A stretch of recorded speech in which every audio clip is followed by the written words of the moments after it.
Quel est le sens que nous donnons à notre vie et quel est le sens que la société donne à notre vie? Vous allez voir, c'est beaucoup plus ennuyeux comme question à poser.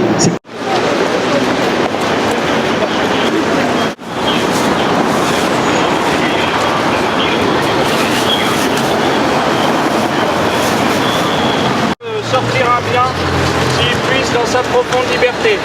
Donc ce soir, c'est pas une veillée qui est triste, c'est une veillée qui est une annonce, qui est une provocation au sens où ça jette dans la vocation. Oui, il y a 3 millions de personnes dans les festés dimanche. On est là. Jeanne. Jeanne.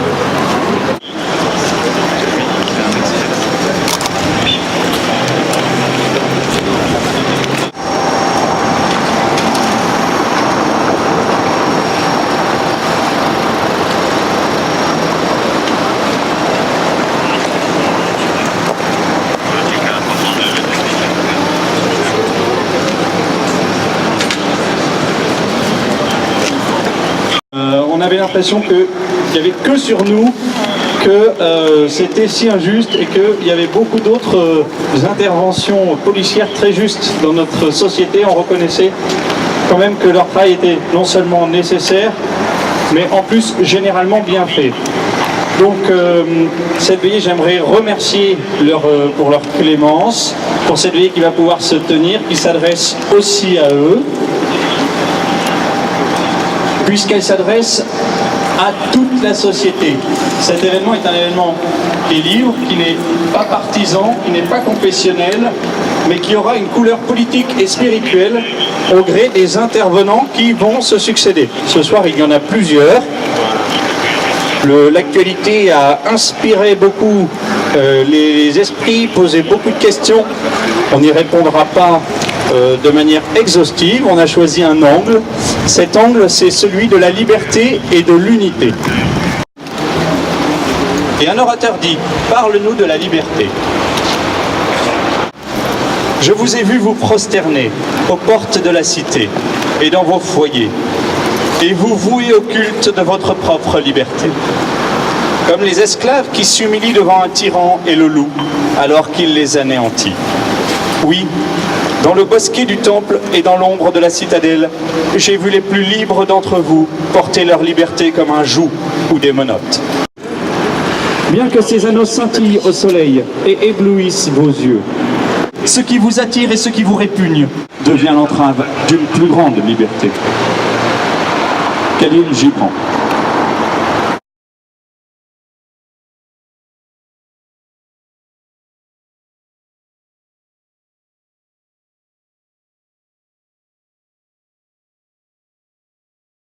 formelle et juste, même pour l'écrasante majorité d'entre elles. Il y a peut-être quelques nuances ici ou là dans les expressions, encore une fois. Avec des conflits parfois violents, que nous sommes arrivés à une affirmation d'une forme spécifiquement française de liberté. On peut penser par exemple aux guerres de religion. Et voilà, merci Adrien. Merci Axel. Oui, j'ai choisi le texte parmi les textes qui ont été sélectionnés ce soir par d'éminents esprits, mais qui sont très judicieux. C'est écrit: le monde moderne est en quelque sorte une conspiration contre toute espèce de vie intérieure. Heureuse disponibilité, non pas seulement de l'esprit, mais de la personne tout entière, et même de la personne physique, qui s'ouvre indifféremment au vrai comme au faux et mûr pour n'importe quelle tyrannie. Est-ce qu'on choisit d'être unis ou est-ce qu'on choisit d'être libre?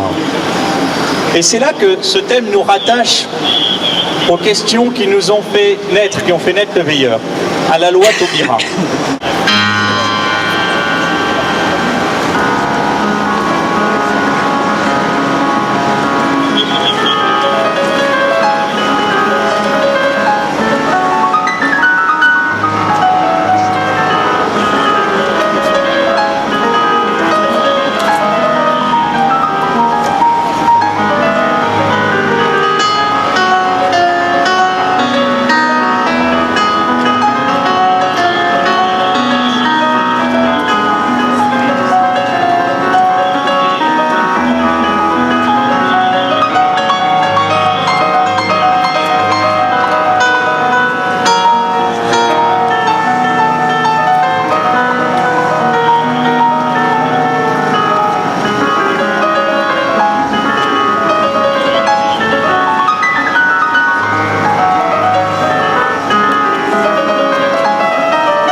amoureux de Georges Brassens, une de mes cousines m'a posé une question que je n'attendais pas du tout.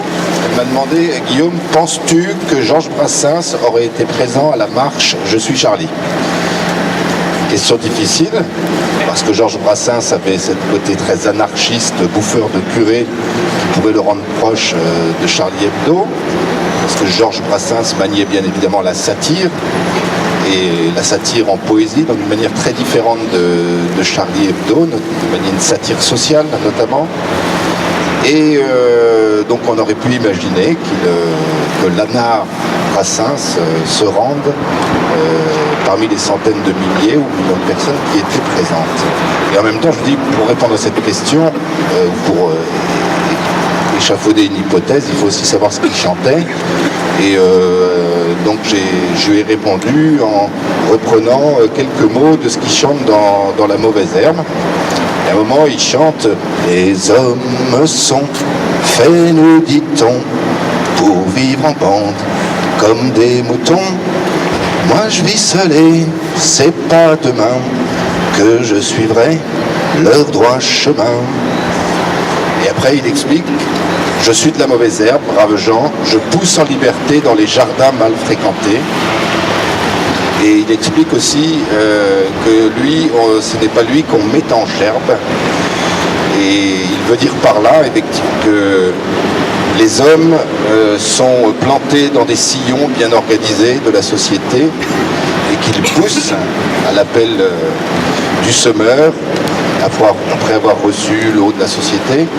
Et lui pousse en liberté dans les jardins mal fréquentés et ne s'agrège pas à l'ensemble dans le champ de la société.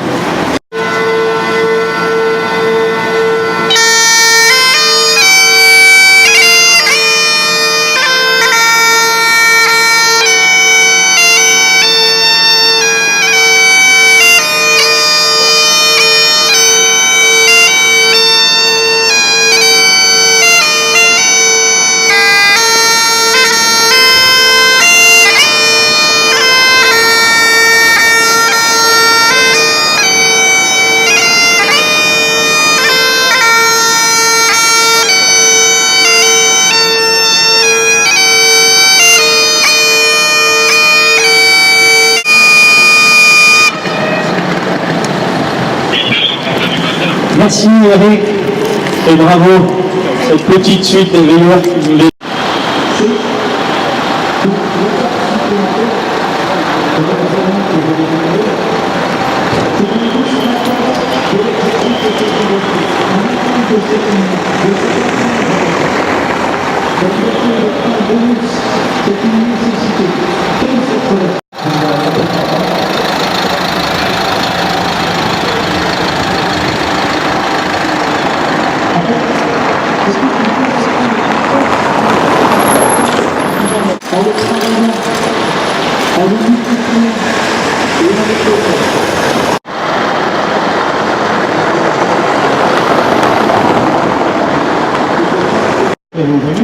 Comment peut-on concilier l'existence de deux religions et cultures fondamentalement différentes? Envisager la culture comme le moyen même de cette appropriation de richesses vivantes. Alors la culture est prise sous le... Si la vérité devient pour nous une valeur pour laquelle nous acceptons de souffrir, de prendre des risques, alors nous surmontons et le plus grand manquement de l'apôtre. Elle serre le cœur et rétrécit la gorge. Celui qui se tait face aux ennemis de la bonne cause les enhardit. Forcé au silence par la peur, telle est la première tâche dans la stratégie impie. Le silence a son sens apostolique uniquement quand je ne détourne pas mon visage devant ceux qui me frappent.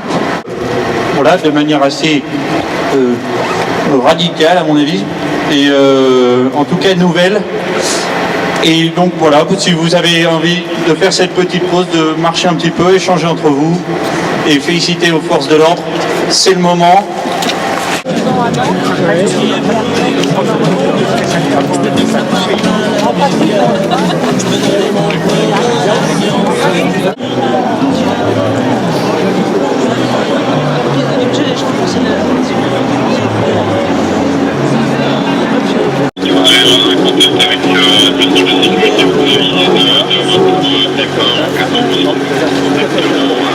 à la loi qu'elle se donne à elle-même, il faut qu'elle s'incline sous le joug des lois qu'un autre lui donne. Car sans la moindre loi, rien, pas même la plus grande absurdité ne pourrait se maintenir bien longtemps. Ou d'un affranchissement des restrictions imposées par la raison. C'est que la liberté de penser y trouve finalement sa perte. Au milieu de la violence, avec des gens qui couraient et des gens qui frappaient tout autour de nous, et où la voix d'Axel nous disait au micro, nous écrasons en nous la violence.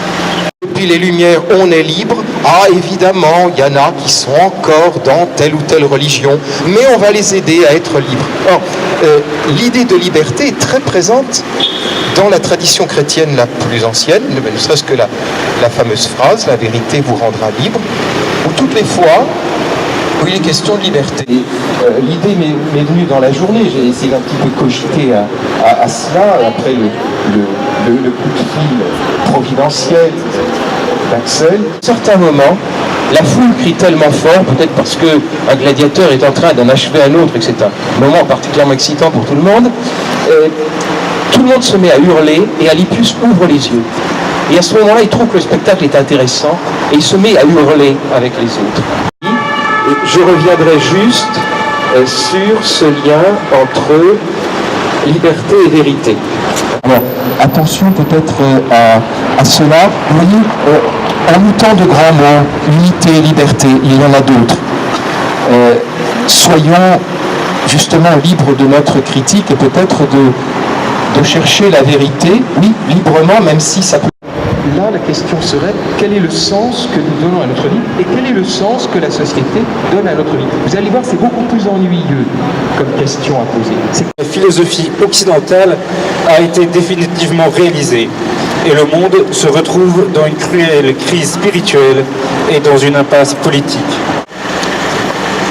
Le champ où la liberté a toujours été connue, non comme un problème certes, mais comme un fait de la vie quotidienne, est le domaine politique.